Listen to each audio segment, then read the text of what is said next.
ఈ బిజినెస్ ఏదైనా మీ ఊర్లో ప్రమోషన్ చేయాలంటే అది సుమన్ టీవీతోనే సాధ్యం. ఇప్పుడే సంప్రదించండి.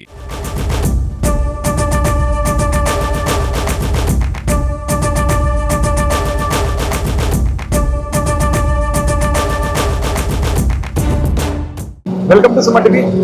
ప్రస్తుతం మనం ఎస్ఎల్బిసి టన్నల్ వద్ద ఉన్నాం. ఎస్ఎల్బిసి టన్నల్ వద్ద ఏదైతే టన్నల్ ఎంట్రన్స్ ఇది ఎవరైతే కార్మికులు చిక్కుకున్నారో 14 కిలోమీటర్ల మధ్యలో అక్కడ ఈ మార్గంలోనే వెళ్ళాలి. ట్రాక్ వల్ల మనం ఒకసారి ఎక్స్క్లూజివ్ గా సుమన్ టీవీ ఎక్స్క్లూజివ్ గా మనం ఒకసారి టన్నల్ లోపల ఎవరు పోలేని సమయంలో మనం వెళ్ళి చూద్దాం. ఒకసారి ఈ టన్నల్ ఈ దాదాపు అంటే 14 కిలోమీటర్ వద్ద అంటే 14 అంటే 13.8 కిలోమీటర్ల వద్ద అయితే ప్రమాదవశాత్తు మట్టి మొత్తం కూరుకుపోయింది టన్నల్ మొత్తం.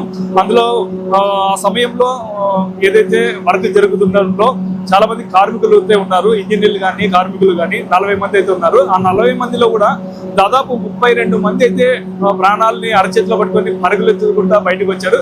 8 మంది అక్కడక్కడే ఇరుక్కుపోయినారు, చిక్కుకుపోయినారు. దాదాపు వారం రోజులు అవుతుంది 8 మంది కార్మికులు అంటే ఒక 2 ఇంజనీర్లు 6 మంది కార్మికులు అక్కడే చిక్కుకుపోయినారు.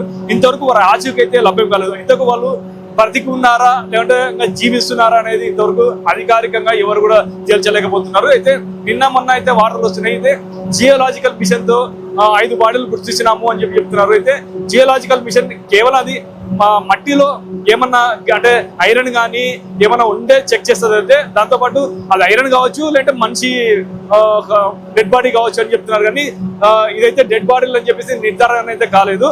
ఏది ఏమైనప్పుడు కూడా లోపలైతే 8 మంది ఇంకా అక్కడే ఉన్నారు. సహాయక చర్యలు అయితే చేపడుతున్నారు. మనం చూసాం ముందర ఇట్లనే ఇదే ఇంత పెద్దగా అంటే చాలా టన్నల్ అయితే చాలా హైట్ లో ఉంటుంది. మొత్తం ఇంత పెద్ద టన్నల్ మొత్తము మట్టితో కూరుకుపోయిందంటే ఈ మట్టిని తీయనీక దాదాపు అంటే ఎంత సహాయక చర్యలు చేపట్టినా 24/7 సహాయక చర్యలు చేపట్టిన వాడు ఇంత అంటే 100 మీటర్ల వరకు మొత్తం మట్టి పేరకపోతే అది తీయనీకే దాదాపు వారం రోజులు పడుతుంది. అంటే మట్టితో పాటు వాటర్ లీకేజీ నిరంతరం వస్తూనే ఉంది. వాటర్ లీకేజీ అంటే పంపు కూడా ఆర్మీ సిబ్బంది అయితే నిరంతరం వాటర్ పంప్ చేస్తూనే బయటకు వదులుతుంది.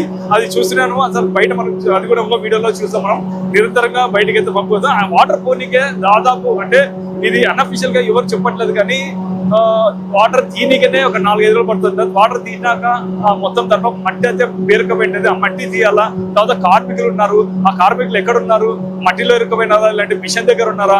ఇంకోటి టీబీఎం మిషన్ ఉంది. ఆ టీబీఎం మిషన్ మొత్తం ఈ పెద్ద ఇంత రోడ్ మిషన్ లో కటింగ్ చేసుకుంటూ పోతున్నారు. ఆ టీబీఎం మిషన్ చాలా కోట్లు విలువ చేసే మిషన్. ఆ మిషన్ కూడా అడ్డం వస్తే కొన్ని పాటలు అయితే కటింగ్ చేస్తున్నారు. ఆ టీబీఎం మిషన్ అడ్డం ఉందని చెప్పేసి మొత్తం ఆ టీబీఎం మిషన్ కూడా కటింగ్ చేసే ప్రక్రియ అయితే మొదలు పెడుతున్నారు. అయితే ఏదేమైనప్పటికీ వారం రోజులు గడుస్తున్నా కానీ కార్మికులు మొత్తం ఇంతవరకు జాడ లేదు. ఎటు తిరిగి అంటే ప్రభుత్వ యంత్రాంగం కానీ ఇటు కేంద్ర ప్రభుత్వం కానీ రాష్ట్ర ప్రభుత్వం కానీ గట్టిగా చర్యలు చేపడుతుంది.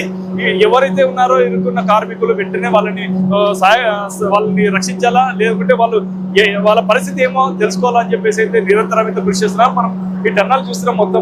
మొత్తం మన లోపలికి వెళ్ళే ప్రయత్నం చేసిన టన్నల్లో ఈ రైల్వే ట్రాక్ లోనే మొత్తం వెళ్లాల్సి వస్తుంది. ఎవరు కూడా అంటే స్పెషల్ గా నడుచుకుంటే లోపలికి పోలేరు. మనం కొంత దూరం నడుచుకుంటే అయితే వెళ్ళే ప్రయత్నం చేస్తున్నాం. మనం రైల్వే ట్రాక్ లో ఆల్రెడీ ఎవరైనా సిబ్బంది ఉన్నారో ఎన్డీఆర్ఎఫ్ సిబ్బంది కానీ ఆర్మీ సిబ్బంది కానీ మొత్తం ఇదే రైల్వే ట్రాక్ లోనే పోతున్నారు. అయితే మనకి చాలా మంది ఎమ్మెల్యేలు కానీ మంత్రులు కానీ మొత్తం నిరంతరం ఇక్కడ మొత్తం పర్యవేక్షిస్తున్నారు. ప్రతిరోజు కూడా ఈ టన్నల్ కొద్దిగా చేరుకొని ఇక్కడ ఏం జరుగుతుంది, మొత్తం ఇక్కడ సహాయక చర్యలు ఎలా ఉన్నాయని మొత్తం తెలుసుకుంటారు. ఇటు ప్రభుత్వం కానీ కేంద్ర ప్రభుత్వం కానీ గట్టిగా చర్యలు అయితే చేపడుతుంది. ఏదేమైనప్పుడు కూడా ఈ ఎవరైతే కార్మికులు ఉన్నారో వాళ్ళని ఇంకా గుర్తించలేదని చెప్పేసి తెలుస్తుంది. ఇవన్నీ వార్తలు పుకార్లు వస్తున్నాయి. మనకి తెలిసిన సమాచారం అయితే ఒకవేళ కార్మికులు అక్కడ ఇరుక్కుపోయింటే కూడా తీయడానికి కూడా 4-5 రోజులు పడుతుందని చెప్పేసి తెలుస్తుంది. ఇది ఇక్కడ పరిస్థితి. ఎవరి పర్సన్ నాగబాబుతో Kiran, Suman TV, SLBC tunnel, Telangana.